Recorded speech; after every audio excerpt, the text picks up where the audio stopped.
எடுத்துக்கொள்ளுங்கள். ஏசாயா தீர்க்கதரிசன புஸ்தகம் 45வது அதிகாரம் 14வது வசனம்.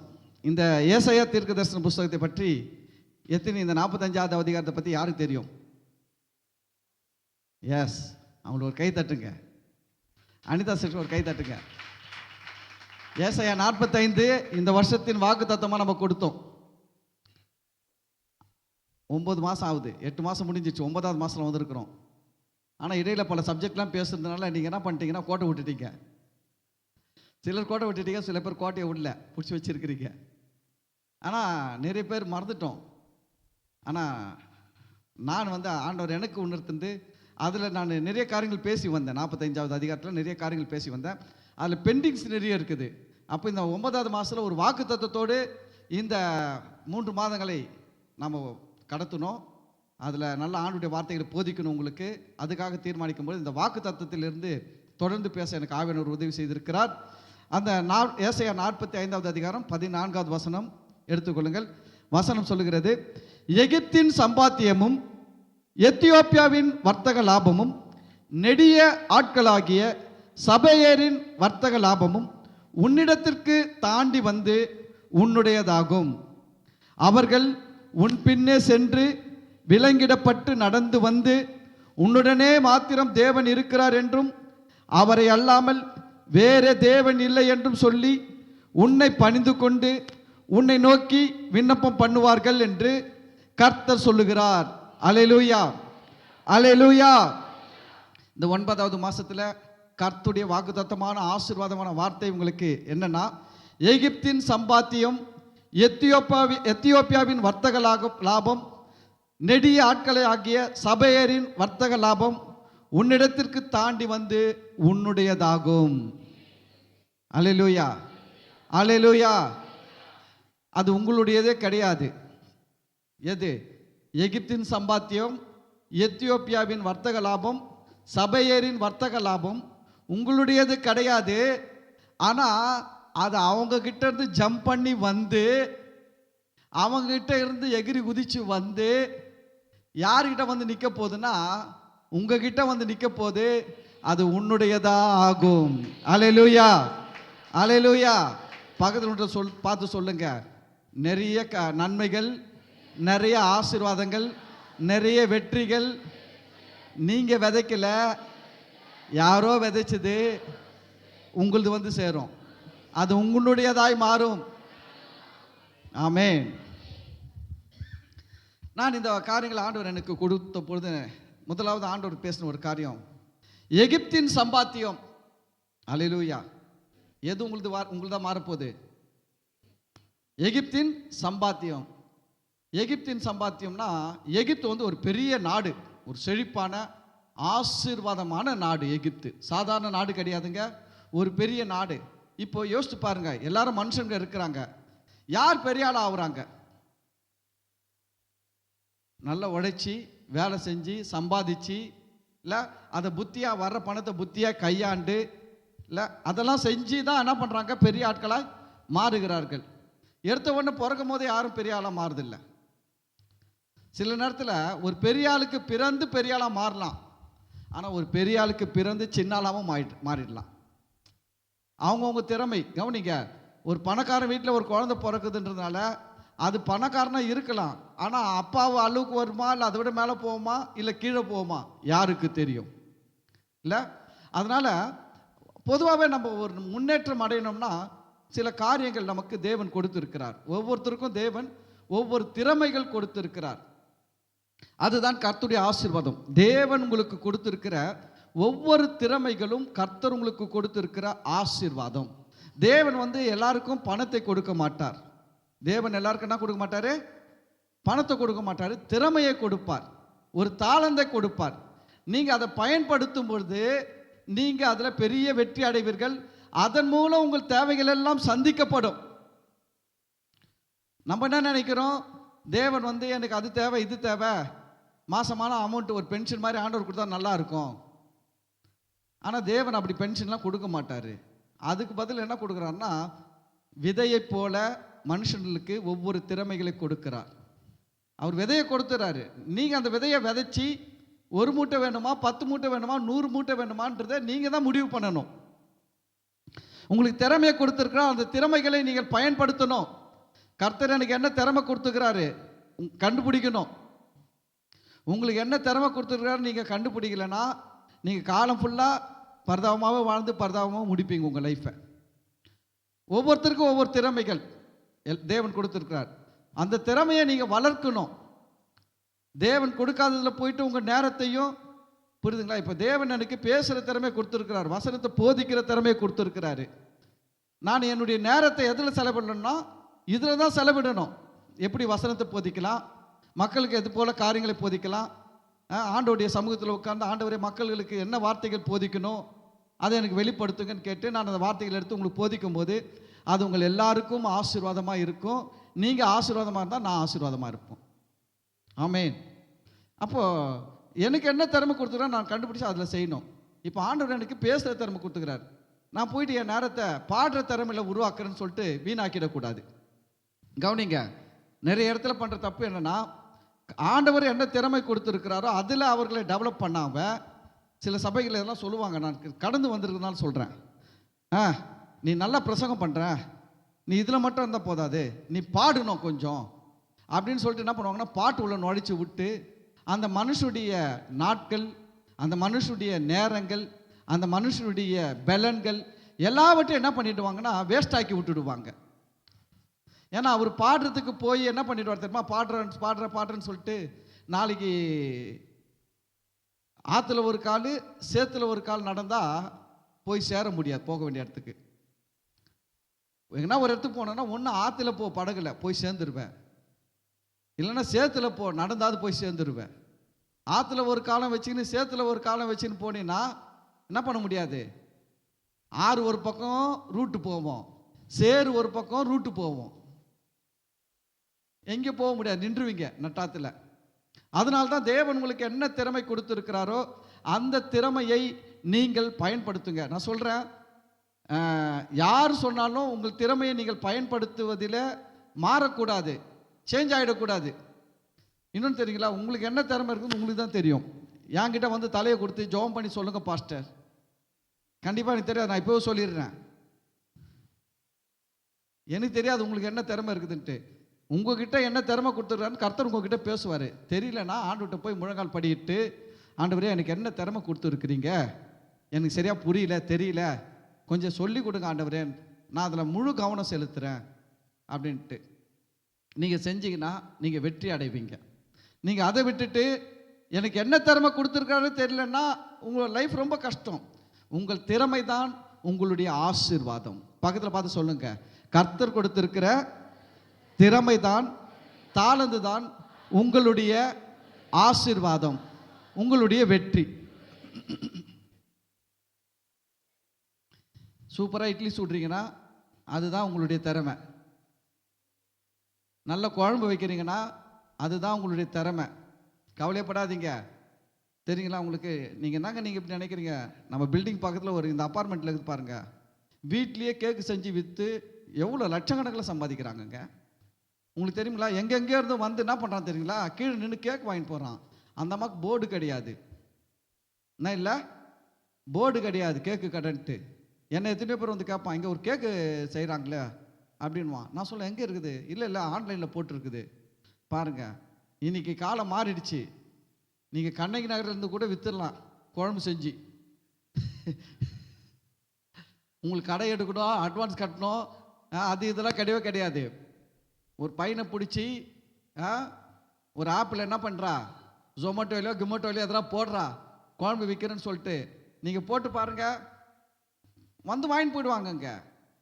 அவனே வருவான், பைக் எடுத்துன்னு வந்து வீட்டு வாசலில் நிறுத்துவான், குழம்பு வாங்க துட்டை கொடுத்துட்டு போயின்னு இருப்பான். குழம்பு நல்லா டேஸ்ட்டாக செஞ்சுருந்தீங்கன்னா, கர்த்தருடைய திறமை உங்களுக்கு இருந்ததுன்னா, நல்லா சூப்பர் டேஸ்ட்டில் குழம்பு இருந்தால் அடுத்தது நீங்கள் அவனை கூப்பிட வேணாம், அவன் 10 பேரை கூப்பிட்டு வந்து நிறுத்துவான். அல்லேலூயா. மனம் இருந்தால் மார்க்கம் இருக்கு, பிழைப்பதற்கு மனசு இருந்தால் என்ன இருக்குது, மார்க்கம் இருக்குது. இன்னைக்கு முன்னேறவங்களெல்லாம் போய் கேட்டு பாருங்க, எல்லாமே ஒரு காலத்தில் வந்து எல்லாத்தையும் அவங்க கையில் கொடுத்து அவங்க எல்லாம் முன்னேறல, ஒன்றும் இல்லாமல் தொடங்கினவங்க தான். அதற்காக என்ன பண்ணாங்க, உங்கள் திறமையெல்லாம் பயன்படுத்தினாங்க, யூஸ் பண்ணாங்க, முன்னேறி இருக்கிறார்கள். அல்லேலூயா. இப்போ கர்த்தர் உங்களுக்கு ஒரு திறமை கொடுத்துருக்கிறாருன்னா அது என்னன்னு கண்டுபிடிச்சி அதை நீங்கள் கொஞ்சம் யூஸ் பண்ணி பாருங்கள். நான் சொல்கிறேன், நீங்கள் பெரிய சக்ஸஸ் அடைவீங்க. நான் திரும்பவும் சொல்கிறது என்னென்னா, டெண்டுல்கர் கையில் கீபோர்டையும் ஏஆர் ரஹ்மான் கையில் கிரிக்கெட் பேட்டையும் கொடுத்துருந்தா 2 பேரும் தோற்று போயிட்டு இருப்பாங்க. 2 பேரும் லைஃப்பில் எங்கே இருந்திருப்பாங்கன்னே தெரிஞ்சிருக்காது.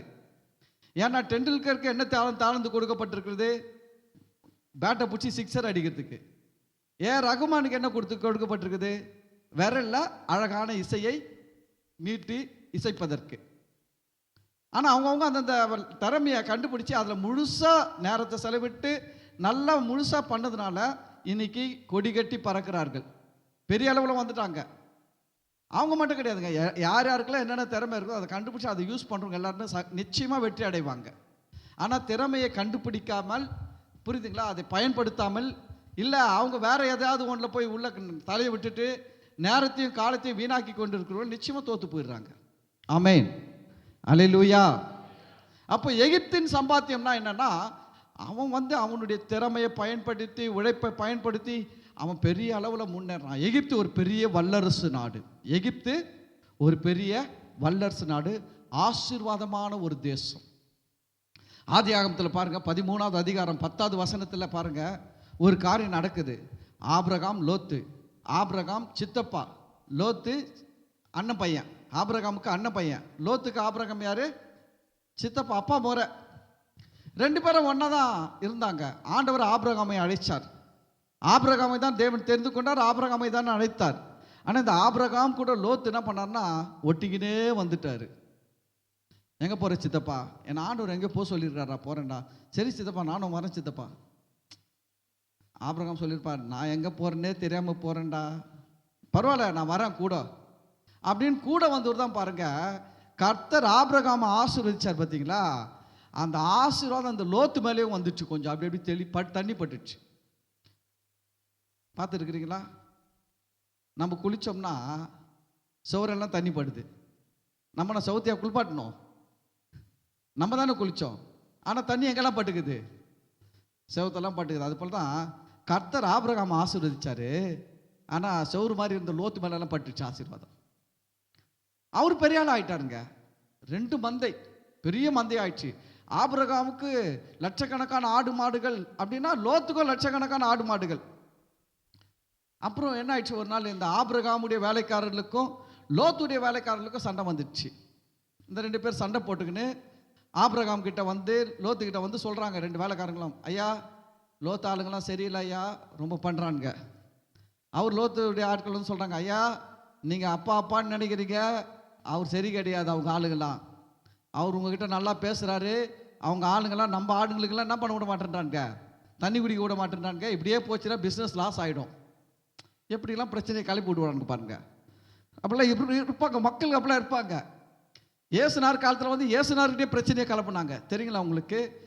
இயேசுநாதர் காலத்தில் யோவான் சானகன் கிட்ட வந்து பிரச்சனையை கலப்புனாங்க.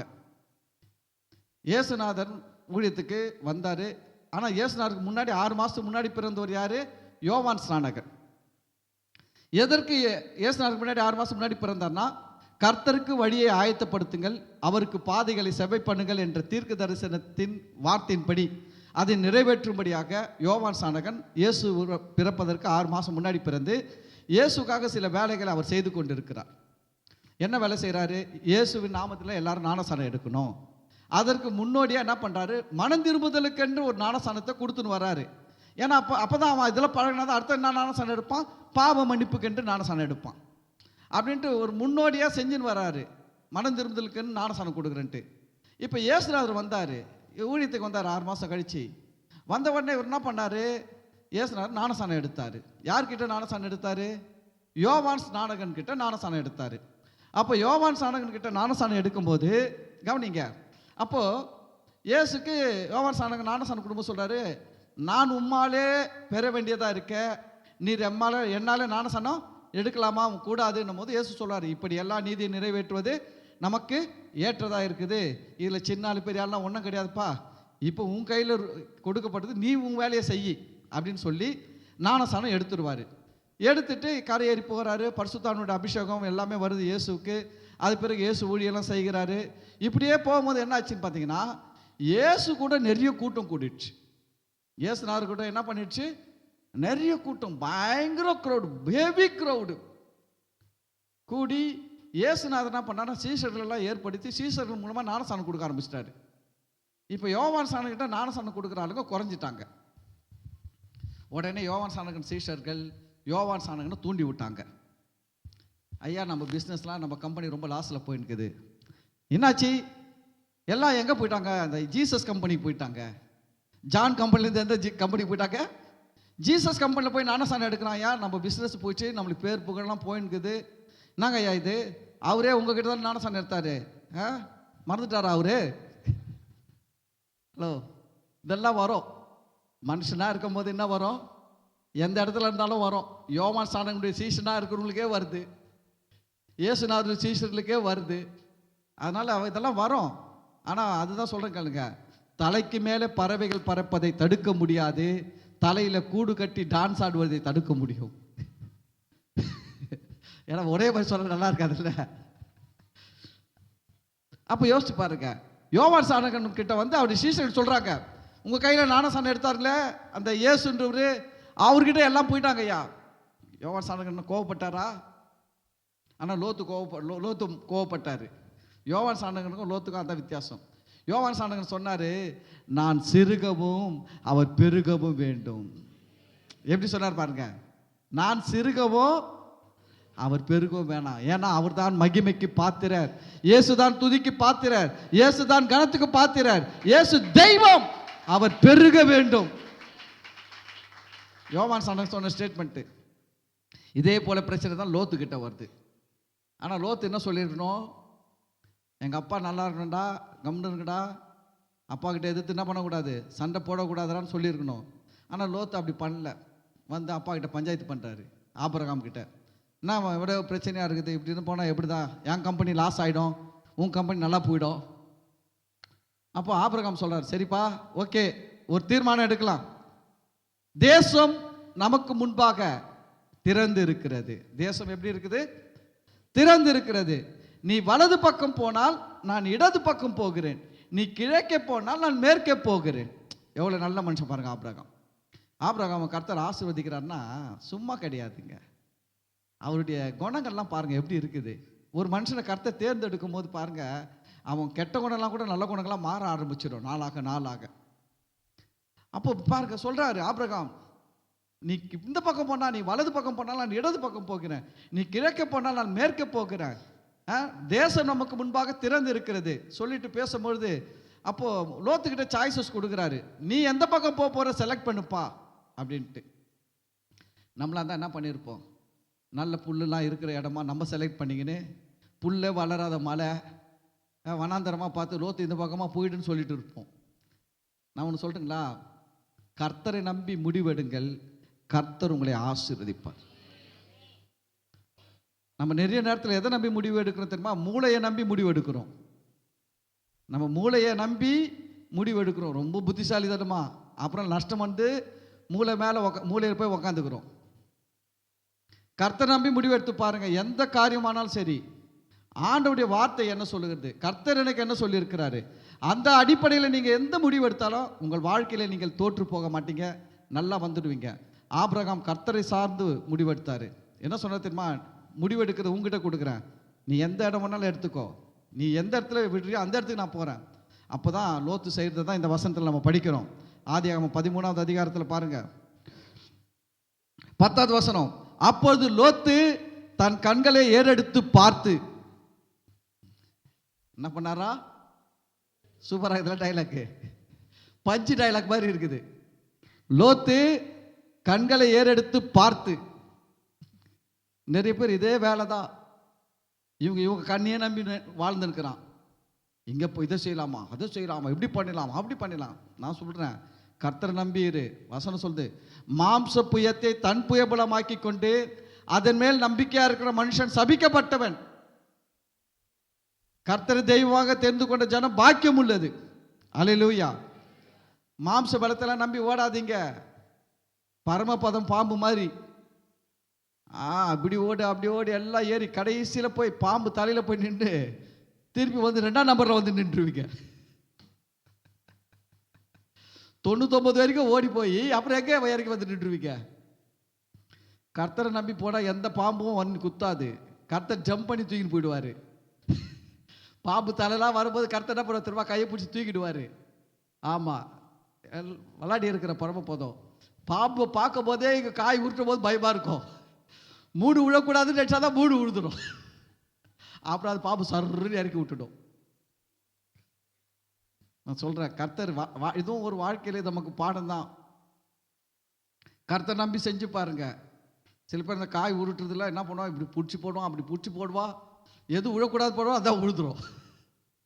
எப்படி பிடிச்சி போட்டாலும் எப்படி உருட்டி போட்டாலும் மிரட்டி போட்டாலும் எது விழக்கூடாது வச்சு அதுவும் விழுந்துடும். அப்புறம் பாம்பு இறக்கி விட்டுடும். ஆனால் கர்த்தர் நம்பிலாம் நம்ம வாழும்போது இல்லை, நான் சொல்கிறேன் அதெல்லாம் ஒன்றும் நடக்காது. நம்ம ஆசீர்வாதமாக இருப்போம். பாருங்க, லோத்து தன் கண்களை ஏறெடுத்து பார்த்து யோர்தான் நதிக்கு அருகான சமபூமி முழுவதும், என்ன பூமியை பார்த்தாரு? ரொம்ப முக்கியம். பாருங்க, சமபூமினா ஒரு லேண்டு, ஒரு ஆசீர்வாதமாக இருக்கணும். அப்படின்னா லேண்ட் வாங்கணும் கூட பாருங்க, எந்த லேண்டு வாங்குவான்? ஈவனாக சமமாக இருக்கிற லேண்டை தான் வாங்குவான். அங்கே கொஞ்சம் மலை, இங்கே கொஞ்சம் காடு, இங்கே கொஞ்சம் முள், இங்கே கொஞ்சம் பள்ளம், அது மாதிரி இருக்கிற நிலத்தை எவனா வாங்குவானா? வாங்க மாட்டான். ஏன்னா வேலை அதிகம். லோத்து எதை செலக்ட் பண்ண பாருங்க, பிரைன் சொல்லுது சூப்பராக இருக்குது, ஃப்ளாட் லேண்டு, அப்படியே பார்க்கறதுக்கு அப்படியே சூப்பராக இருக்குது. சமபூமியை பார்த்தான். அது எங்கே இருக்குது? நதிக்கு அப்பால, யோர்தான் நதிக்கு அருகே இருக்குது. தண்ணி பிரச்சனை கிடையாது. லேண்டு சூப்பர் லேண்டு, புரியுதுங்களா? யோர்தான் நதிக்கு அருகான சமபூமி முழுவதும் நீர்வளம் பொருந்தினதா இருக்க கண்டான். நல்ல வாட்டர் சோர்ஸ் இருக்குது. மனுஷனுக்கு இன்னைக்கு மனுஷங்களாம் அந்த காலத்தில் எப்படி போய் தங்களுடைய குடியிருப்புகளை அமைத்து கொண்டார்கள்னா, உருவாக்குனாங்கன்னா, எங்கெல்லாம் தண்ணி இருக்குதோ அதை அடிப்படையாக வச்சு தான் குடியிருப்புகளை அவங்க உருவாக்குனாங்க. மக்கள் குடியிருக்க ஆரம்பித்தது எப்படி ஆரம்பித்தாங்கன்னா, எங்கெல்லாம் தண்ணி இருக்குதோ அதை பேஸ் பண்ணி தான் ஆரம்பித்தாங்க. ஏன்னா தண்ணி குடிக்க தேவை, விவசாயத்துக்கு தேவை, புரியுதுங்களா? அவன் சாப்பிட்றதுக்கு எல்லாத்துக்குமே தண்ணி முக்கியம். அதனால் தண்ணியை அடிப்படையாக வச்சு தான் மக்கள் வந்து குடியிருக்க ஆரம்பித்தாங்க. லோத்தும் தண்ணியை அடிப்படையாக வச்சு போகிறாரு. ஆனால் ஆபிரகாம் எதை அடிப்படையாக வச்சு போகிறாருன்னா, தண்ணியை சிருஷ்டித்த தேவனை அடிப்படையாக வச்சு போகிறாரு. நம்ம எதை அடிப்படையாக வச்சு வாழ்கிறோம் ரொம்ப முக்கியம். தேவன் கொடுத்ததை அடிப்படையாக வச்சு வாழக்கூடாது. தேவன் கொடுக்கிற தேவனை அடிப்படையாக வைத்து வாழ வேண்டும். தேவன் கொடுத்ததை ஆதாரமாக இல்லை, எல்லாவற்றையும் கொடுக்கிற தேவனை ஆதாரமாக வைக்க கற்றுக்கொள்ள வேண்டும். அப்போ பாருங்க, ஆபிரகாம் தேவனை ஆதாரமாக வச்சிருக்காரு. இவரு தேவன் கொடுத்த தண்ணியை ஆதாரமாக வச்சுக்கின்னு நீர்வளம் பொருந்ததாக இருக்க கண்டான். கர்த்தர் சோதோமையும் கொமராவையும் அழிக்கும் முன்னே சோவாருக்கு வழி மட்டும் அது கர்த்தருடைய தோட்டத்தை போலவும் எகிப்து தேசத்தை போலவும் இருந்தது. அல்லேலூயா. லோத்து செலக்ட் பண்ண இடம் எப்படி இருந்ததா? நல்ல ஏதேன் தோட்டத்தை போலவும் எகிப்து தேசத்தை போலவும். பாருங்க, எதுக்கு சொல்ல வந்தனா, எகிப்தின் சம்பாத்தியம் உங்ககிட்ட வரும்னு சொல்லுது பார்த்தீங்களா? அந்த எகிப்து எப்படி இருந்துச்சு? அந்த எகிப்து எப்படி இருந்தது? வேதம் சொல்லுகிறது ஏதேன் தோட்டத்தை போல இருந்துச்சான். பயங்கர பிளெஸ்ஸிங். எகிப்து எப்படி இருக்கிற நாடுனா ஒரு ஆசீர்வாதமான நாடு. ஆனால் கர்த்தர் அவன் அவ்வளோ கஷ்டப்பட்டு சேர்த்து வச்சு சம்பாதிச்சு வச்சதெல்லாம் என்ன சொல்கிறான்னா, அது உன்கிட்ட வரும். யாருக்கிட்ட வரும்? கவலைப்படாதீங்க. அவன் கஷ்டப்பட்டு, எவனோ கஷ்டப்பட்டு சம்பாதிக்கிறான், அரசியல்வாதி சேர்த்து வைக்கிறான் பாருங்க, அதெல்லாம் சபைகளுக்கு வரும். நம்ம சபைக்கு வரும். 1000 கோடி 2000 கோடின்னு வரும். ஒரு ஐடி ரைடு நடக்கும், எடுத்துட்டு வந்து 100 கோடி குத்துட்டு போயிடுவான். யாருக்கு தெரியாம வச்சுக்கோ.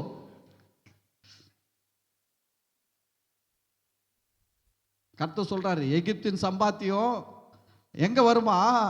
உன்னிடத்திற்கு தாண்டி வந்து உன்னுடையதாகும். அது என்ன பண்ணுமா? உன்னை ஓவர்டேக் பண்ணி வருமா? நீ பயந்து ஓடுவா, ஐயோ எனக்கு வேணாம் எனக்கு வேணான்ட்டு. ஆனால் அது உங்களை விடவே விடாது. அது தாண்டி உன்னை ஓவர்டேக் பண்ணி வந்து உன்னை நிறுத்தி அது சொல்லும், நான் இன்பப்பட்டு அவன்கிட்ட இருக்க மாட்டேன்.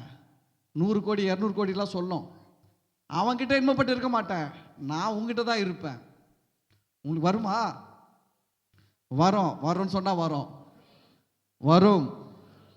ஏன்னா அரசியல்வாதியோ மற்ற ஆளுங்கெல்லாம் சம்பாரிச்சு வச்சிருக்கிற பணம்லாம் அவன் ஒன்றா உண்டாக்குனது கிடையாது.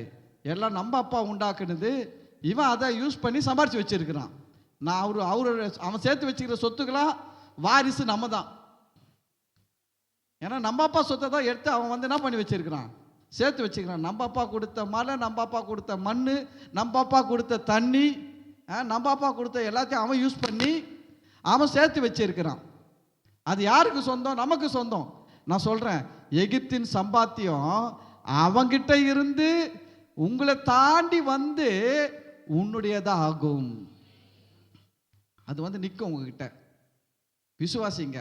அதெல்லாம் எங்க பாஸ்டர் வரப்போகுது. இப்படிதான் ஒருத்தர் சொன்னான். எலிசாவின் நாட்களில் ஒரு பெரிய பஞ்சம், தேசத்தில் பயங்கர பஞ்சம். தண்ணி இல்லை, சாப்பாடு இல்லை, பயங்கர பஞ்சம். மனுஷன் சாப்பிட்ற அளவுக்கு ஆகிப்போச்சு. குழந்தைய சாப்பிட்றாங்க வெட்டி. பஞ்சத்தின் கொடுமையினால ஒரு பிரச்சனை வருது.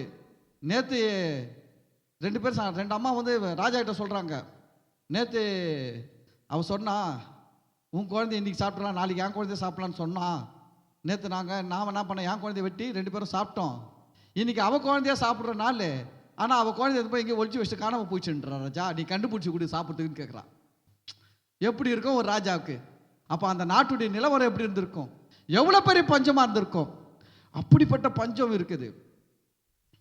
அப்போ தான் ஆண்டவர் சொன்னார், நாளைக்கு இந்த இடத்துல 1 மரக்கால் கோதுமை 1 சேக்கலுக்கும் 2 மரக்கால் வார் கோதுமை 1 சேக்கலுக்கும் விற்கப்படும். அப்படின்னா என்னன்னா, 1 கிலோ கோதுமை 100 ரூபாய்க்கும் 2 கிலோ பார்லி 100 ரூபாய்க்கு விற்கும். அப்போ 1 கிலோ பார்லி எவ்வளோ? 50 ரூபாய். அதுதான் கணக்கு. வசனம் அதுதான், அப்படிதான் சொல்லுது. கோதுமை 1 சேக்கலுக்கும் வார் கோதுமை 2 மரக்கால் 1 சேக்கலுக்கு. அப்போ என்னன்னா 50 காசுக்கு விற்கும் அப்படின்ற அளவில் சொல்கிறாங்க. அப்போ அப்படி சொல்லும்பொழுது பாருங்க, எல்லாம் ஆமேன்ட்டு ரொம்ப சந்தோஷப்பட்டாங்க. ஆனால் அங்கே ஒருத்தன் இருந்தான், அந்த ராஜாவுக்கு கைலாகு கொடுக்குற ஒருத்தன் தான். அவன் சொன்னான், ராஜா கொஞ்சம் தாங்கி நடப்பார் போல, இவர் சப்போர்ட் பண்ணி கூட்டின்னு போடுவார். சொன்னார், எலிசாவை பார்த்து சொல்கிறாரு, நாங்கள் பேசுகிறீங்க, பார்த்து பேசுங்க. நான் தான் கடவுளாக இருந்தாலும் நீ தீர்க்கதரிசியாக இருந்தாலும் இஷ்டத்துக்கு அடிச்சு விடுவியா? இதெல்லாம் நடக்குமா? எப்படிங்க நடக்கும்? மழை இல்லை, பல வருஷமாக மழை இல்லை, பஞ்சம், தேசத்தில் எல்லாம் பட்டினியில் செத்துனுக்கிறான். இப்போ மழை பெஞ்சா கூட விதைச்சா கூட அது வளர்றதுக்கு 3 மாதம் ஆகும். அது பிறகு தான் எல்லாரும் சாப்பிட முடியும். நம்ம புத்தி இல்லாமல் பேசின்னு இருக்கிற. என்னது? எப்படி பேசினுக்கிற? புத்தி இல்லாமல் பேசின்னு இருக்கிற. அது எப்படி முடியும்? நாளைக்கு, அதுவும் நாளைக்கு சாயங்காலமா பாருங்க. எலிசா பார்த்தாரு, சொன்னாரு, நடக்கும், நீ பாப்ப ஆனா சாப்பிட மாட்ட. என்னது? நீ பாப்ப, சர்ச்சில் உக்காந்துக்கின்னு கர்த்தருடைய வார்த்தையை கேட்டு ஆமேன்னு சொன்னா அது உனக்கு நடக்கும். அதெல்லாம் இங்க நடக்கும், அவர் பேசுறாரு அப்படின்னா நடக்கும். அதை நீங்க பாப்பீங்க, ஆனா அது உங்களுக்கு நடக்காது. ஹலோ, அப்ப சர்ச்சில் உட்காந்துட்டா சொல்லிதான் இருக்கணும். ஆமேன், அல்லேலூயா. வரணும் பாருங்க, உள்ள இருந்து வரணும். சபைக்கு சும்மா உக்காந்துக்கின்னு எங்கன்னா நம்ம சர்ச்சில் அந்த வேலைக்கெல்லாம் இடம் இல்லை. கீழே உட்கார வச்சா ஜனங்க என்ன பண்ண தெரியுமா, சேர் எங்கே செவுறு ஓரமாக பார்த்து போய் உக்காந்துக்கும், சாஞ்சிக்கும். வசதியாக செவுறு ஓரத்தில் போய் சாஞ்சிக்கிட்டு அப்படியே ஒரு மணி நேரம் பேசுவார் அவர். இரு ஆமே சொல்கிறாருன்னா முடிச்சுட்டு போயிடலாம். அப்படி இங்கெல்லாம் அப்படி கிடையாது. அதுக்கு தான் உங்களுக்கு சேரை போட்டு உட்கார வச்சு, ஆமாம், கூனி குறுகி போகாமல் நிமிர வச்சு பேசுகிறோம் சத்தியத்தை. ஆமேன், அல்லேலூயா. இந்த ஆள் சொல்கிறான், நாளைக்கு எப்படி நடக்கும்? கர்த்தர் வானத்தின் மதகுகளை திறந்தா கூட நடக்காது. என்ன சொன்னா? கர்த்தர் வானத்தில் மதகெல்லாம் திறந்தா கூட, பரலோகத்திலிருந்து கொட்டினா கூட நடக்காதியான்ட்டான். என்னாச்சு தெரியுமா? அன்றைக்கி நைட்டு 4 குஷ்டரோகிங்க எதிரிகள் படை முற்றுகை போட்டு தேசத்தில் விதைப்பு இல்லாமல் அறுப்பு இல்லாமல் பஞ்சத்தை உண்டாக்கி இந்த தேசத்துக்கு விரோதமாக போராடி இருக்கிறாங்க. எதிரிகள் படைக்கிட்ட 4 குஷ்டரோகிங்க போகிறாங்க. போய் அங்கே போய் பார்க்குறாங்க. இவங்க போக ஆரம்பிக்கிறாங்க. என்ன சொல்கிறாங்க தெரியுங்களா? இங்கே இருந்தாலும் சாபம், அவங்கிட்ட போனாலும் சாபம். என்னது, இங்க இருந்தா சாப்பாடு இல்லாம சாவோம், அவங்கிட்ட போனா கத்தியால வெட்டி சாவோம். ஆனா இங்க சாவு கன்ஃபார்மு, இங்க சாவு கன்ஃபார்மு. ஆனா அங்க சாவு கன்ஃபார்ம் இல்ல, கொஞ்சம் ஒரு 10% 20% சான்ஸ் இருக்குது. ஏன்னா இவன் குஷ்டரோகி தானே, போனா போதுன்னு விட்டுறதுக்கு வாய்ப்பு இருக்குதுறான் நம்மள அப்படின்னு சொல்லிட்டு அந்த 10% நம்பிக்கை, அந்த நம்பிக்கையின் அடிப்படையில் இந்த 4 குஷ்டரோகிங்க எதிரிங்க இருக்கிற ஊருக்கு போறாங்க, அந்த கேம்புக்கு, இராணுவத்துக்கிட்ட போறாங்க. என்னாச்சு தெரியுங்களா, இவன் நடக்க ஆரம்பிக்கிறான் காட்டில், அந்த இலைகளில் நடக்கிறான் போல. அந்த இலைலாம் எப்படி கர்த்தர் என்ன பண்ணார்னா, ஒரு பெரிய இது மாதிரி பெரிய மைக்கை அவங்க காலாண்டெல்லாம் வச்சுட்டு, இந்த ஆவிக்குரிய உலகத்தில் நடக்குது, மாம்ச உலகத்தில் தெரியல. அவன் காலெல்லாம் 2 மைக்கை கட்டி தொங்க விட்டுட்டு பெரிய ஒரு லைனை போட்டு அவன் இருக்கிற இடத்துல பெரிய பெரிய ஸ்பீக்கர் பாக்ஸ், பெரிய டிஜே பாக்ஸ், பெரிய பெரிய டிஜே பாக்ஸை வச்சுட்டாரு. இவங்க இங்கே இலையில சின்னதாக கால் வைக்கிறான். அங்கே எப்படி கேட்க தெரியுமா, ரதம் ஓடுற மாதிரி கேட்க, பயங்கர சவுண்டு. இவன் 4 பேர் நடக்க அங்கே எப்படி சவுண்ட் வருது தெரியுங்களா, அவங்க இராணுவத்தில் அப்படி பயங்கரமா. இவன் கிட்ட இருக்கிற ஆட்களை விட 10 மடங்கு ஆட்கள் இராணுவம் சேர்ந்து ஒரு வேகத்தோட, பயங்கர கோபத்தோட, வீரியத்தோட நடந்து வர மாதிரி, ஓடி வர மாதிரி ஒரே இரைச்சல். அந்த சத்தத்தை கேட்டவன் பயந்துட்டான். இது லைஃப்லயே நம்ம இது வரைக்கும் கேட்கலடா, இவ்வளோ பெரிய இராணுவம். இவனே சொல்றான், அந்த இஸ்ரவேலின் ராஜாக்கள் மற்ற ராஜாக்கள் எல்லாம் என்ன பண்ணிட்டாங்க, கூலி பொருத்தி வச்சுக்கிறாங்க, நம்மளுக்கு விரோதமாக வரான். டே உயிர் பழகினா ஓடுங்கடா, உயிர் பழைச்சா போதும் ஓடுங்கடான்னு சொல்றான். அவன் ஓட ஆரம்பிச்சான் பாருங்க. ஓடும் போது துணி காய்ந்து விழுந்துச்சு, நகை காய்ந்து விழுந்துச்சு, எல்லாம் காய்ந்து விழுந்துச்சு. எல்லாத்தையும் விட்டுட்டு ஓடுறான் ஓடினுக்கிறான். யாருக்கு பயந்து? 4 குஷ்டரோகிக்கு பயந்து. அவனுக்கு தெரியாது வருது 4 குஷ்டரோகின்னு. அவனா நினைச்சிருக்கிறான் 4 லட்சம் பேர் வராங்கன்னு நினைச்சுக்கிறான். நான் சொல்றீங்களா, நீங்க சாதாரண ஆட்கள் தான். ஆனா உங்களுக்கு பயப்படுற பயத்தை கம்பெனி ஓனருக்கே கர்த்தர் கொடுப்பாரு. அல்லேலூயா, கை தட்டுங்க. உங்களை பார்த்து யார் பயப்படுவாங்க? கம்பெனியா அவரை பார்த்து பயப்படும். ஆனா அவர் உங்களை பார்த்து பயப்படுவார். ஏன்னா கர்த்தர் அது போல செய்ய வல்லவராக இருக்கிறார்.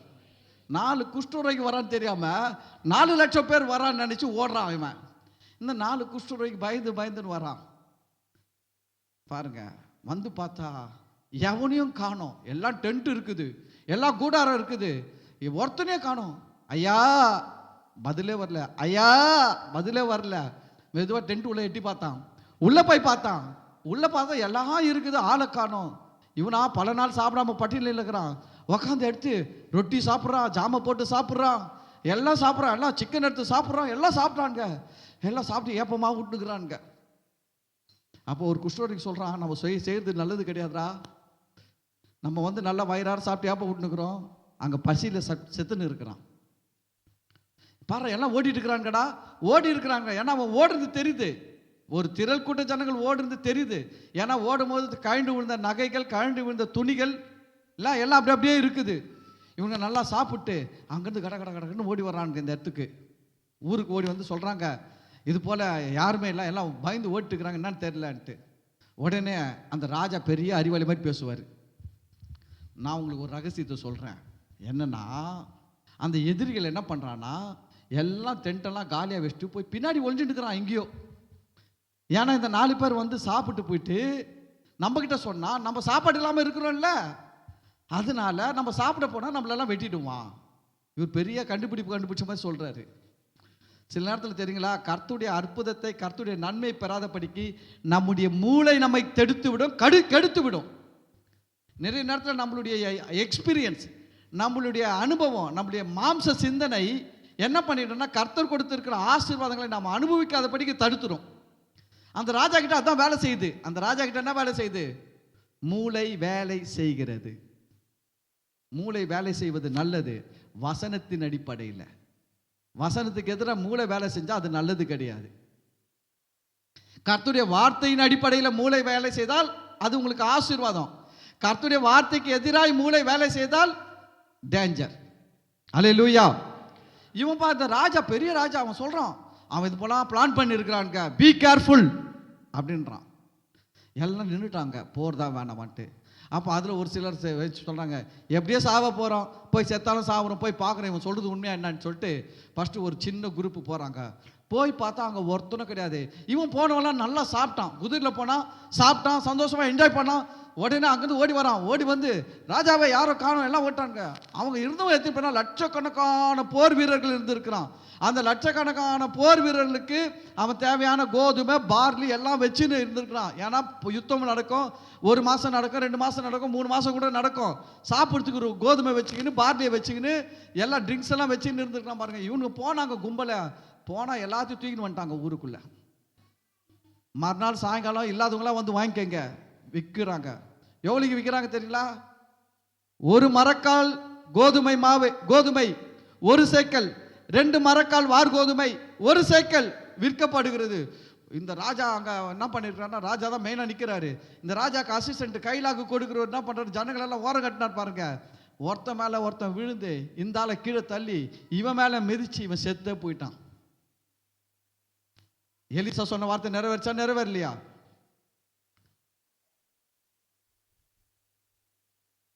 விற்கப்படும். நாளைக்கு இந்த நேரத்தில் ஒளிமுகம் வாசலில் 1 மரக்கால் வார் கோதுமை 1 சேக்கலுக்கும், 1 மரக்கால் கோதுமை 1 சேக்கலுக்கும், 2 மரக்கால் வார் கோதுமை 1 சேக்கலுக்கும் விற்கப்படும் சொன்ன வார்த்தை நிறைவேறிச்சு. ஆனால் நம்பினவங்க சாப்பிட்டாங்க, நம்பாதவன் செத்தான். அல்லேலூயா. எதுக்கு இதை சொன்ன? எகிப்தின் சம்பாத்தியம் அவனை விட்டுட்டு உங்ககிட்ட வந்து சேர்ந்து உங்களுடையதாய் மாறும். ஆமேன். கையை தூக்கி சொல்லுங்க, ஆமேன். வரும். இந்த ராஜாக்கு கைலாக்கு கொடுக்குற மாதிரி பேசிட்டு இருந்தீங்க, கண்களால் காண்பீர்கள், புசிக்க மாட்டீர்கள், ஜாக்கிரதை. சரி பாருங்க, பைபிளில் எவ்வளோ உதாரணங்கள்லாம் இருக்குது. ஒரு காரியத்தை எடுத்து பேசினா அதுக்கு உதாரணம் கொடுக்கறதுக்கு. அது மட்டும் கிடையாது. தானியேல் 11வது அதிகாரம் 43வது வசனத்தில் பாருங்க, எகிப்தினுடைய ஆசீர்வாதங்களை பற்றி பேசுகிறது. தானியேல் 11வது அதிகாரம் 43வது வசனம். இந்த இடத்துல பாருங்க, எகிப்தின் சம்பாத்தியம், அதுக்கு அடுத்தது எத்தியோப்பியாவின் வர்த்தக லாபம். எத்தியோப்பியாவின் வர்த்தக லாபம்னா என்ன? எத்தியோப்பியா பிஸ்னஸ் பண்றான். எத்தியோப்பியன் என்ன பண்றான்? பிஸ்னஸ் பண்றான். கர்த்தர் அதில் பிஸ்னஸ்ல வர்ற ப்ராஃபிட்டை யாருக்கிட்ட கொடுக்குறாராம்? நம்ம கிட்ட. ப்ராஃபிட்டை யாருக்கு கொடுக்குறாரா?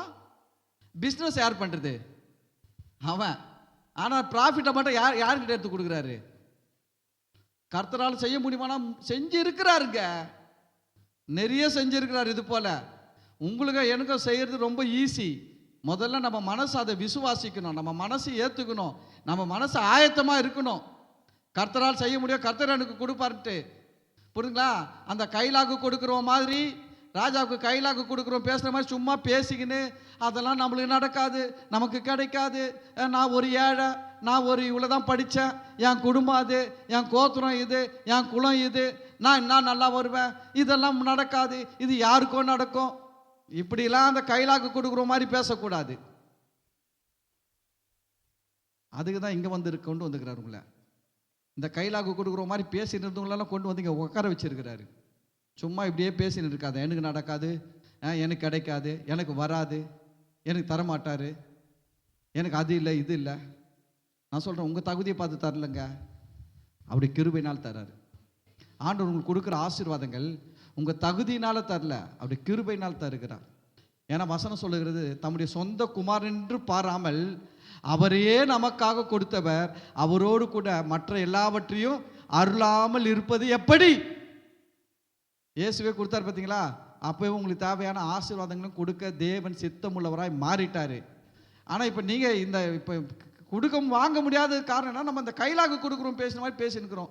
கர்த்தர் வானத்தின் மதகுகளை திறந்தாலும் அது எப்படி நடக்கும், அது இது எப்படி நடக்கும், அது எப்படி எனக்கு வரும், இது எப்படி வரும், எங்கள் வீடு இங்கே இருக்குது, எவன் வந்து கொடுப்பான், எங்கள் ஊர் பக்கம் காரே வராது, எவன் வந்து கொடுப்பான், இப்படிலாம் பேசின்னு தெரியாதீங்க. கொஞ்சம் வார்த்தையை மாற்றுங்க. பைபிள் ஸ்டடிக்கு வந்தவங்களுக்கு தெரியும். பால் யாங்கிச்சோ ரொம்ப பிரயோஜனமாக இருக்கும். பால் யாங்கிச்சோ ஒரு அவருடைய நண்பர் பெரிய சயின்டிஸ்ட், ஆராய்ச்சி பண்ணுகிறவர், மருத்துவ ஆராய்ச்சியில் பெரிய ஆள். அவருடைய நண்பர்கிட்ட பேசினாராம். பேசும்போது அவருடைய மருத்துவ நண்பர் சொன்னாராம், நாங்கள் ஆராய்ச்சியில் ஒன்றை கண்டுபிடிச்சி வச்சுருக்கிறோம், மனுஷனுடைய ஆராய்ச்சியில் ஒரு விஷயத்தை கண்டுபிடிச்சி வச்சுருக்கிறோம். என்னன்னா, நம்ம உடம்புல இருக்கிற எல்லா அவயவங்களும் எல்லா ஸ்பேர்ஸும் எப்படி வேலை செய்யுது அப்படின்னா, நம்ம மூளையில் ஒரு பகுதி இருக்குது, மூளையில் பிரெயினில் ஒரு பார்ட்டு, ஒரு பகுதி இருக்குது. அந்த பகுதி தான் இந்த உடம்பு முழுவதும் என்ன நடக்கணுன்றதை முடிவு பண்ணுதான். இந்த உடம்புக்கு என்ன நடக்கணுன்றத எது முடிவு பண்ணுதான்? மூளையில் ஒரு மெயின் பார்ட் முடிவு பண்ணுதான். சரி, அது எப்படி முடிவு பண்ணுது அப்படின்னா, அந்த ஆராய்ச்சியில் கண்டுபிடிச்சாங்களாம். இப்போதான் கொஞ்ச நாள் சமீபத்தில். என்னன்னா, எப்படி அது முடிவு பண்ணி எதை வச்சு அது தீர்மானிக்குதுன்னா, நம்ம வாயில் என்ன பேசுகிறோமோ அதை அந்த பகுதி கேட்குதான். கேட்டுட்டு அது தீர்மானம் பண்ணுதான், இது இவங்க நம்புகிறாங்க, இது உங்களுக்கு நடக்கணும் அப்படின்ட்டு அது தீர்மானித்து அந்த உடம்புல இருக்கிற எல்லா நரம்புகளுக்கும் எல்லா விதமான தசைகளுக்கும் திசுகளுக்கும் என்ன பண்ணுதான், அதை கம்யூனிகேட் பண்ணுதான், அனுப்புதான். அப்போது என்ன ஆகுதான், அவர் சொல்கிறாரு, அந்த ஆராய்ச்சியாளர் சொல்கிறான், அப்போ ஒரு மனுஷன் எதை பேசுகிறானோ அதை அந்த மையப்பகுதி, மூளையின் அந்த மெயினான பார்ட்டு, அந்த இடம் பகுதி கேட்குறது. கேட்டு அது என்ன பண்ணுது, மற்ற எல்லா நரம்புகளுக்கும் எல்லா இடத்துக்கும் என்ன பண்ணுதுன்னா சப்ளை பண்ணுது. இவர் இதை நம்புகிறாரு, இதுதான் இவருக்கு நடக்கணும்னு சொல்லிட்டு சப்ளை பண்ணுது அப்படின்னு சொல்லும்போது இந்த உடம்பு எல்லாம் அப்படியே அதுக்கேற்ற மாதிரி செயல்பட ஆரம்பிக்குதான். அப்போ உதாரணத்துக்கு அவர் சொன்னார், எனக்கு வயசாயிடுச்சு அப்படின்னு நீங்கள் 4 முறை 10 முறை சொன்னீங்கன்னா உங்கள் மூளையில் இருக்கிற அந்த மெயின் இடம், மெயின் பகுதி, முக்கிய பகுதி எதை கேட்குது? வயசாயிடுச்சுன்றது கேட்குது. அப்போ மற்றதுக்கெல்லாம் என்ன மெசேஜை கன்வே பண்ணுதுன்னா, இவருக்கு வயசாயிடுச்சு. இப்போ எல்லாம் கை காலிலேருந்து கண்ணு காதுலேருந்து எல்லாம் என்ன ஒர்க் பண்ண ஆரம்பிக்குது? வயசானவங்களுக்கு எப்படி இருக்குமோ அது போல் வேலை செய்ய ஆரம்பிக்குமா. இதே ஒருத்தர் பேசுறது வச்சுக்கோங்களேன், எனக்கு வயசாகலை, கழுகுக்கு சமமாய் என் வயது திரும்பவும் வாழ வயது போல ஆகும், கானா மிருகத்துக்கு ஒத்த பலன் எனக்கு உண்டு, இயேசுவின் கோத்திரத்தில் இருக்கிற நான் பலவீனன் அல்ல இப்படின்ற பேசுனீங்கன்னா அந்த மைய பகுதி கொஞ்சம் நேரத்துக்கு முன்னாடி வயசாயிடுச்சு அப்படின்னு சொல்றதை கேட்டுச்சு பார்த்தீங்களா? அது கேட்டு என்ன பண்ணுச்சு, எல்லா நரம்புகளுக்கு நாடிகளுக்கெல்லாம் என்ன பண்ணுச்சு, ஒரு சப்ளையை டிஸ்போஸ் பண்ணுச்சு வயசாயிடுச்சுன்ட்டு. உடனே இப்போ கை என்ன பண்ணுது, வயசானவங்க மாதிரி வேலை செய்யுது, கால் வயசானவங்க மாதிரி வேலை செய்யுது, கண் வயசானவங்க மாதிரி வேலை செய்யுது, காதெல்லாம் கூட வயசானவங்க மாதிரி வேலை செய்ய ஆரம்பிக்குது. உடம்புல ஸ்ட்ரென்த் ஸ்டாமினா கூட எப்படி வேலை செய்ய ஆரம்பிக்குது, வயசானவங்க மாதிரி வேலை செய்ய ஆரம்பிக்குது. ஆனால் இப்போ இப்படி பேசுனீங்கன்னா இப்போ என்ன பண்ணுதான் இது, இவர் வந்து கழுகுக்கு சமமாக பலன் இருக்குதுன்னு சொல்கிறாரு, வாலிப பலன் இருக்குதுன்னு சொல்கிறாரு, இவருக்கு பலவீனம் இல்லைன்னு சொல்கிறாரு அப்படின்றத எல்லா நாடி நரம்புகளுக்கும் அது கொடுத்த உடனே எல்லா நரம்புகளும் நாடிகளும் இப்போ எப்படி வேலை செய்தான், வாலிபர்களுக்கு உண்டான அளவில் வேலை செய்தான். அப்போ அவர் எப்படி இருப்பார்? அப்போ நீங்கள் எப்படி இருக்கிறீங்கன்றது எங்கே இருக்குது? வாயில இருக்குது. வசனம் சொல்லுகிறது, மரணமும் ஜீவனும் நாவின் அதிகாரத்தின் கீழ் இருக்கிறது. இது எப்போ சொல்லுச்சு? ஆராய்ச்சியாளர்கள் இப்போ கண்டுபிடிச்சாங்க. ஆராய்ச்சியாளர்கள் இப்போ கண்டுபிடிச்சாங்க இதெல்லாம். ஆமாம், மூளையில் போய் நோண்டி பார்த்து ஒவ்வொரு நரம்பா செக் பண்ணி அது எப்படி வேலை செய்யுது, எங்கெங்கெல்லாம் போய் வேலை செய்யுது, ஏன் இப்படிக்கிறான் அப்படிங்கிறான், இவன் பெரிய ஆராய்ச்சி கூட வச்சு கண்டுபிடிச்சத கர்த்தர் இலவசமாக ரொம்ப சிம்பிளாக சொல்லிட்டாரு. மரணமும் ஜீவனும் நாவின் அதிகாரத்தின் கீழ் இருக்கிறது, அதை விரும்புகிறவர்கள் அதன் கனியை புசிப்பார்கள். யாக்கோபுல சொல்றாரு, யாக்கோபுல பார்த்தீங்கன்னா அழகாக சொல்றாரு, நாவு ஒரு உருவாக்கும் சக்தி, நாக்கு ஒரு உருவாக்கும் சக்தி. அவர் சொல்றாரு, ஒரு பெரிய கப்பலை பாருங்கள், அது போக வேண்டும் என்று இருக்கிற இடத்துக்கு அது சிறிதான சுக்கானாலே திருப்பப்படுகிறது. எப்படி போதும் பெரிய கப்பல்? சின்ன ஸ்டேரிங், கப்பல் ஸ்டேரிங் எவ்வளோ இருக்கும், சின்னது. ஆனால் அவ்வளோ பெரிய கப்பலையும் ரைட்டில் போகணும், லெஃப்டில் போகணும் அப்படின்றத கொண்டு போகிறது எது கொண்டு போகிறது? ஸ்டேரிங் தான். அப்போ சொல்கிறாரு, நாக்கும் அப்படிதான். உன்னுடைய பெரிய வாழ்க்கையை, மிகப்பெரிய வாழ்க்கையை, எதிர்காலத்தை, உன் சரீர சுகத்தை எல்லாத்தையும் சரி பண்ணக்கூடியது எது? நாக்கு. அவன் சொன்னான், வாழ்வதும் பெண்ணாலே சாவதும் பின்னால். நான் சொல்கிறேன், வாழ்வதும் நாக்கால, சாவதும் நாக்கால, பின்னால் எல்லாம் இல்லை. பக்கத்தில் பார்த்து சொல்லுங்க, வாழ்வதும் நாவாலே, சாவதும் நாவாலே. Be careful. அப்ப என்ன பேச போறீங்க? நான் ஒரு காரியம் கண்டுபிடிச்சேன், பெண்களுக்கு ஏன் பலவீனம் அதிகமா வருது? இந்த ஆம்பளைகளுக்கு பலவீனம் வருதை விட பெண்களுக்கு தான் நிறைய பலவீனம் எல்லாம் வருது. நான் கண்டுபிடிச்சதுல என்ன தெரியல, இது ஏன் அனுபவம், பைபிள் இல்லை. ஏற்றுக்க முடிஞ்சா ஏற்றுக்க, விட்டுருந்தா விட்டுடுங்க, கம்பல்சரி கிடையாது. நான் எப்படி கண்டுபிடிச்சேன்னா, ஒன்றும் இல்லை, ஒரு ஆம்பளைக்கு உடம்பு சரியில்லைன்னு வச்சுக்கலாம், அவன் பாடு காமன்னு போவான், வேலை செய்வான், மாத்திரை போட்டால் போடுவான், எல்லாம் அவன் பாட்டு இருப்பான். ஒரு பொம்பளைக்கு வேலை உடம்பு சரியில்லை, லைட்டாக தான் சூடு இருக்குதுன்னு வச்சுக்கல, ஃபோனை எடுத்து அம்மாவுக்கு சொல்லும், அம்மா எனக்கு உடம்பு சரியில்லை, முடியல, என்ன பண்ணுன்னு தெரியல, இப்போ தான் தொடங்கி இருக்குது, இது எத்தனை நாள் இருக்குன்னு தெரியல, எப்படிலாம் போவோன்னு தெரியல, நீ கொஞ்சம் ரெடி ஆகிட்டு இங்கே வர வேண்டியிருக்கும். இப்போ மூளை எதை கேட்டுச்சு, அது அது சப்ளை கொடுக்குது எல்லாத்துக்கும். உடம்பு சரியில்லை, எப்படி வேணாலும் ஆகும்னு சொல்கிறா, நீங்களும் அதுக்கேற்ற மாதிரி ரெடி ஆகிடுங்க. அதோடு நிறுத்த மாட்டாங்க, திருப்பி சொந்தக்காரர்களுக்கு, பந்தக்காரர்களுக்கு, நண்பர்களுக்கு எல்லாருக்கும் காலை போட்டு ஒரு 10-15 காலை போட்டு எல்லாருக்கும் சொல்லிடுது. அப்போ 10-15 முறை எது கேட்குது? மெயின் பகுதி கேட்குது, மூளையின் மைய பகுதி கேட்குது. கேட்டாது எல்லாத்துக்கும் 10-15 முறை என்ன பண்ணுது? இந்த மேட்டரை கடத்துது, டிஸ்போஸ் பண்ணுது. உடம்பு சரியில்லையா, முடியாதா, வர சொல்லிட்டாங்க, எல்லாம் அதுக்கேற்ற மாதிரி வீக் ஆகிடணும், கை காலு எல்லாம் என்ன ஆகிடும், வீக் ஆகிடும். 10 பேர் சொல்கிறாங்க, படுக்கிற அளவுக்கு கொண்டு போயிடு. ஆனால் ஒரு ஆம்பளை அப்படி சொல்ல மாட்டேன். நான் பார்த்து இருக்கிறீங்களா, ஆம்பளைங்களும் உடம்பு சரியில்லாமல் ஆகுதா ஆகலையா? ஹலோ, ஆகுதா ஆகலைங்களா? ஆகுது. அவன் ஃபோன் பண்ணி சொல்லிக்கிறான் எல்லார்ட்டையும். இது ரகசியம், இது நான் கண்டுபிடிச்சது. உங்களால் ஏற்றுக்க முடிஞ்சா ஏற்றுக்கங்க, ஏற்றுக்க முடியலன்னா விட்டுட்டு போயிடுங்க, அவ்வளோதான், நோ ப்ராப்ளம்.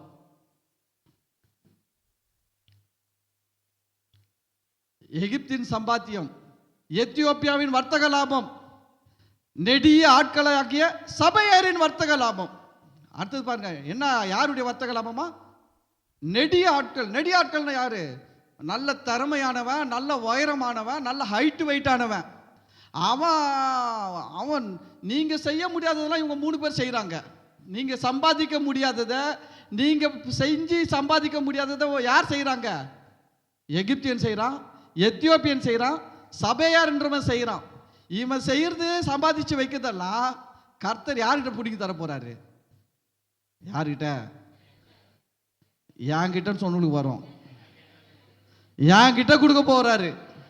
ஆமா, நான் நல்ல இடம் வாங்கி சர்ச்சு கட்டுவேன், சூப்பராக கட்டுவேன், கவலைப்படாதீங்க. எனக்கு ஆசை, நம்ம நல்லா சர்ச்சு கட்டணும், சர்ச்சு நல்ல பெரிய சர்ச்சாக கட்டிட்டு ஒரு கேன்டீன் ஒன்று போட்டுடணும் சர்ச்சில் பின்னாடி பக்கமாக. கேன்டீன் போட்டுட்டு எனி டைம் காலையில் ஒரு டிஃபன், 3 வேளை டிஃபன் தான், சோறுலாம் கிடையாது. பிரியாணி கேட்கக்கூடாது, சிக்கன் பிரியாணி, மட்டன் பிரியாணிலாம் கிடையாது. வந்தியா 3 இட்லி 1 வடை, சாம்பாரை ஊற்றி சாப்பிட்டு போயிட்டே இருக்கணும். சும்மா இங்கே பிரியாணியை போட்டு எலும்பு கட்சி துப்பிட்டு இருக்கக்கூடாது. எனக்கு ஆசை இருக்குது, ஆனால் எனக்கு 1000 கோடி 2000 கோடி வேணும் அதுக்கெல்லாம். ஏன்னா இடம் வாங்கணும், ஏக்கர் கணக்கில் இடம் வாங்கணும், சர்ச்சை கட்டணும், சர்ச்சு பிரம்மாண்டமாக நடக்கணும், கீழே ஃபுல்லாக பார்க்கிங், கீழே ஃபுல்லாக பார்க்கிங்கு, ஃபுல்லாக சர்ச்சு வச்சு சைடில் ஒரு இடத்துல கேன்டீன் உள்ளே வைக்கணும். கேன்டீன் மட்டும் லாஸ்ட்டில் வைக்கணும், சர்ச்சுக்கு லாஸ்ட்டில். மார்னிங்லேயே வச்சா சர்ச்சு வராமலே சாப்பிட்டு போயிடுவாங்க. இப்போ பிளான் பண்ணி வச்சுக்கிறேன், லாஸ்ட்டில் தான் வைக்கணும். எப்படி இருந்தாலும் கேன்டீன் போடணும்னா சர்ச்சை தாண்டி தான் போடும். இன்னும் கூட பண்ணிவிடுவோம் பிளானு. நீங்கள் கேன்டீனில் போய் சாப்பிட்ணுன்னா கேன்டீன் உள்ளே போகிறதுக்கு gate, automatic door gate close வச்சுருப்பேன். எப்படி ஓப்பன் ஆகும் தெரியுங்களா? நீங்கள் சர்ச்சு உள்ளே உட்காரும் போது உங்கள் கையில் ஒரு இந்த கிஸ்குந்தாலாம் போட ஸ்ட்ரிப்பு கட்டுறாங்க பாருங்க, அது மாதிரி கட்டி அனுப்புவாங்க சர்ச்சுக்குள்ளே. அந்த ஸ்ட்ரிப்பை பார்த்தா தான் அந்த கேட்டு ஓப்பன் ஆகும். சர்ச்சு வரப்போ யாரும் ஓசியில் போய் சாப்பிட முடியாதாங்க. நீங்கள் இவ்வளோ ஏமாத்தினா நான் எவ்வளோ உஷாராக இருப்பேன் சொல்கிறேன். இந்த சபையார் யார் தெரியுங்க? இந்த சபையார் யார் தெரியுங்களா? யோபுடைய நாட்களை படித்து பாருங்க. யோபுடைய ஆடு மாடுகள் எல்லாம் வந்து இந்த சபையார் ஓட்டின்னு போயிட்டாங்க. தெரியுங்களா? இவன் என்ன பண்ணிட்டான், சபையார் என்ன பண்ணிட்டாங்க பாருங்க. யோபுல இருக்கும் பாருங்க, 1வது அதிகாரம் 15. அது போகலாம், அந்த தானியேல் 11க்கு போகலாம். டைம் ஒரு 2 நிமிஷம் இருக்குது. இந்த ஒரு வசனத்தை வாசிச்சுட்டு போகிறேன். உடனே தானியேல் 11 எடுத்து போட்டு உங்களை பார்க்குறாங்க. நான் கஷ்டப்பட்டு எடுத்து போட்டேன், நான் அதை பார்க்கல. யோபு 1:15. யோபுடைய சொத்துலாம் போச்சு பார்த்தீங்களா? யோபுடைய சொத்து ஆஸ்தியெல்லாம் என்ன பண்ணுச்சு? போச்சு. அது போகிறதுல பார்த்தீங்கன்னா ஒரு குரூப் எடுத்துன்னு போனான். அந்த குரூப் யார் தெரியுங்களா? யோபுடைய சொத்து எடுத்துன்னு போனவன். பாருங்க, அந்த வசனம் சொல்லுது, 15வது வசனம். சபையர் அவர்கள் மேல் விழுந்து அவைகளை சாய்த்து கொண்டு போனார்கள். 14வது வசனத்தை பாருங்க. 14 கீழே இருக்கணும் பாருங்க. ஒரு ஆள் அவனிடத்தில், யார்கிட்ட? யோபிடத்தில் ஓடி வந்து சொல்றாங்க, எருதுகள் உழுகிற போது கழுதைகள் அவைகளின் பக்கத்தில் மேய்ந்து கொண்டிருக்கையில். ஒரு கழுதை வந்து அந்த காலத்தில் ஒரு காருக்கு சமம். இவர்கிட்ட 500 கழுதை இருந்துச்சு, 500 ஏர் மாடு இருந்துச்சு, 500 காரை ஓட்டின்னு போயிட்டான். யாரு?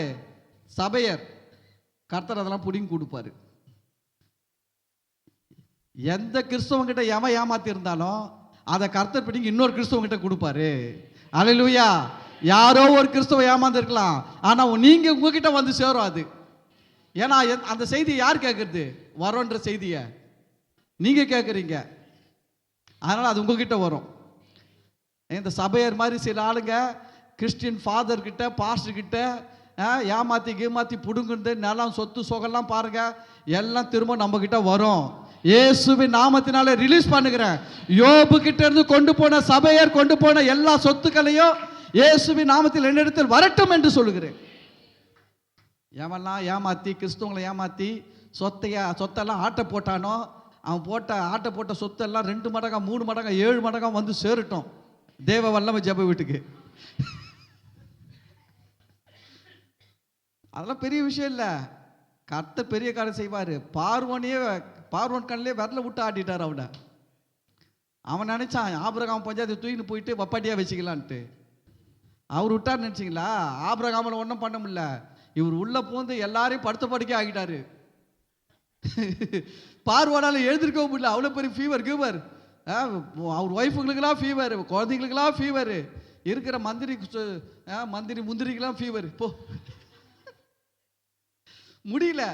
அவன் கூப்பிட்டு விசாரிக்கிறான், டாயா பத்ராவதியை கூப்பிட்டு விசாரிக்கிறான், டாயா இப்படி ஆச்சுட்டு. அவன் சீட்டு குலுக்கி போட்டு கெச்சாலும் சொல்லிட்டு போட்டுருப்பான் போல. போட்டுக்கிட்டு இந்த பொம்பளை வந்ததுனால தான் இப்படி ஆச்சு, இவன் வந்து ஒரு கடவுளுடைய ஊழியம் செய்கிற ஊழியக்காரனுடைய மனைவி, மரியாதை அனுப்பிடுன்ட்டான்.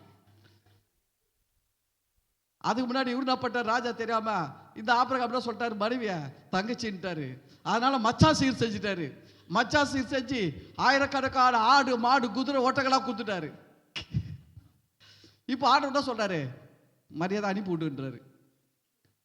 அனுப்பிட்டு ஆபிரகாம் சொல்றாரு, ஐயா அந்த ஆடு வேணாம் மாடு வேணாம், பசி போய் வெளில போயா.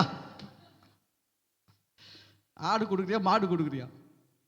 கர்த்தர் செய்வார். எகிப்தின் சம்பாத்தியம் எத்தியோப்பியரின் வர்த்தகலாகும், சபையர் நெடிய ஆட்களாகிய சபையரின் வர்த்தகலாகும். இவன் பண்ற பிசினஸ்ல வர ப்ராஃபிட் எல்லாம் கர்த்தர் ஆண்டுடைய பிள்ளைகளுக்கு கொடுப்பார். அல்லேலூயா.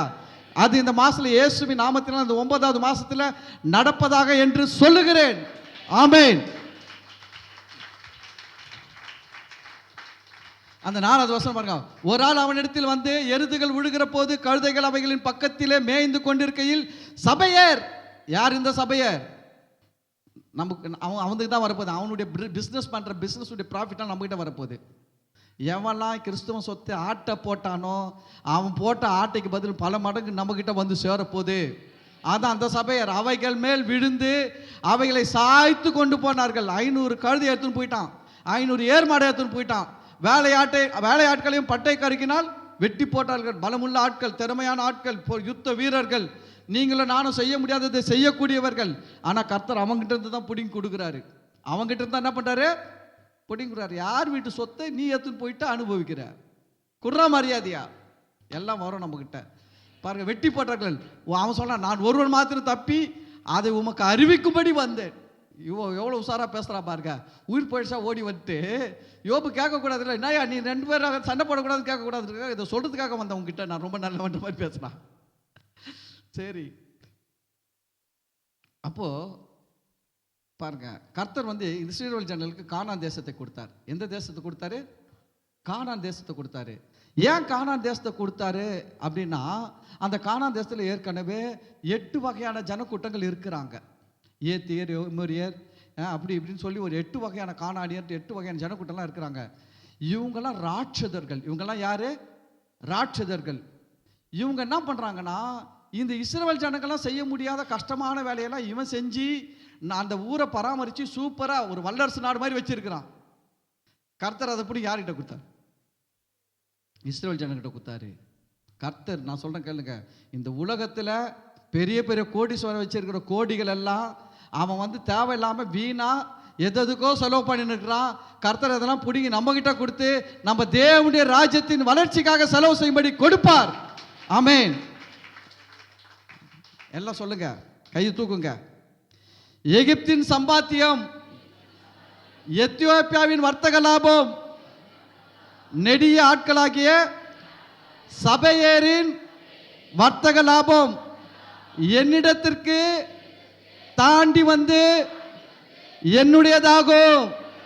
இயேசுவின் நாமத்தினால் ஆமென் என்று சொல்லுகிறேன். ஆமென். அல்லேலூயா. ஒரு கையை தட்டி ஆண்டவரை நன்றி சொல்லுங்க. God bless you.